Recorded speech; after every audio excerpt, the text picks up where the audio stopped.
Welcome back to the Built for the Trades podcast, where we help leaders in the service industry grow their business, their teams, and themselves. I am your host, Dan Dowdy, and today we're going to dive into a question that every leader wrestles with at some point, and that's, how do I balance being a boss with being a friend?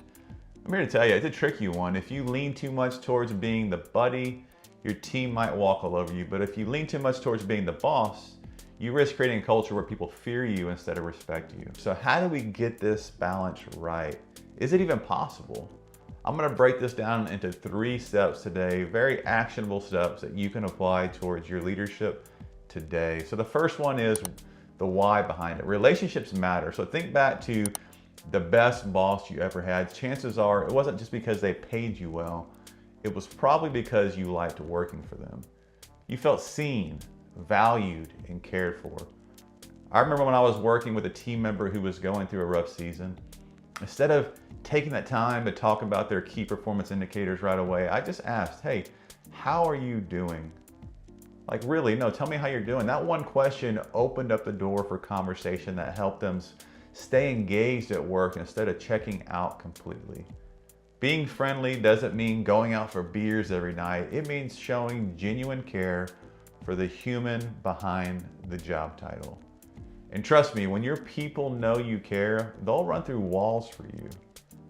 And as you do this, I just want to remind you, like, I'm not saying that you should become their therapist. If your one-to-one turns into, tell me about your childhood, you've probably gone too far there, but there is something that you could do, and that building relationships is going to go a long way. So now that we've talked about how powerful that connection can be, let's dive into the next topic. And that's the risk of being only a friend. I've seen leaders time and time again get stuck here. They're everybody's buddy. Everyone likes them, but the business starts suffering because accountability goes out the window. I mean, I once knew a business owner who loved hanging out with the team. I mean, they would grill burgers, go fishing, have a lot of fun together. But when someone showed up late 3 days in a row, he'd just laugh it off because he didn't want to ruin the vibe. He didn't want to ruin that relationship that he had with that person. And the result there was the standard slipped. Resentment built up among the team, and eventually the culture went downhill.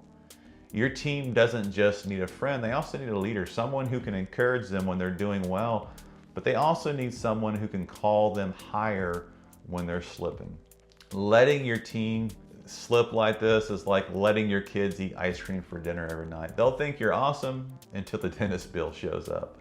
So as we transition into the last topic I want to talk about, avoid being too soft as a leader.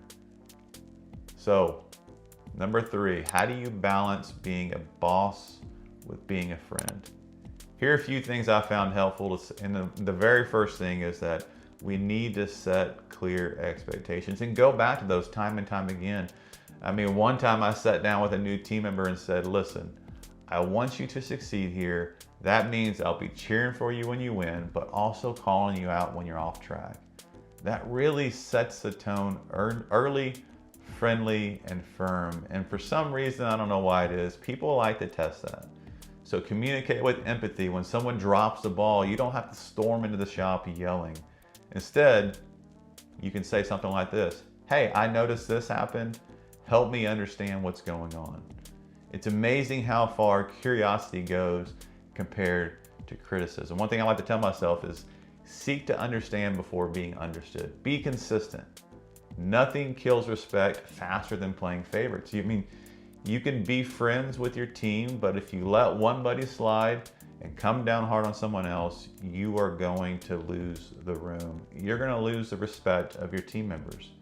I had a buddy on the team once who tested this. He assumed that because we were close, the rules didn't apply to him, and that was hard, but a necessary conversation I had to have. And guess what? He respected me more after I drew that accountability line. Think of it like a coach. You can high-five your players after a touchdown, but you still make them run laps if they miss practice. It's a balance that you need to have to be a great leader in your business. So here's the takeaway. It's not boss or friend, it's both. Build relationships strong enough to support accountability and lead firmly enough to carry the weight of friendship. That's a balance that creates respect, loyalty, and long-term success. Before I wrap up today, I just want to mention something. It's kind of crazy, but about 87% of you who watch this podcast aren't subscribed yet. So if you're finding value here, please hit that subscribe button. It really helps us to bring practical tools for leadership and business growth to a bigger audience. And if you're ready to go deeper, I'd love to connect with you personally. You can book a free call with me. The link is in the show notes. And until next time, keep leading well, and I'll talk to you next time.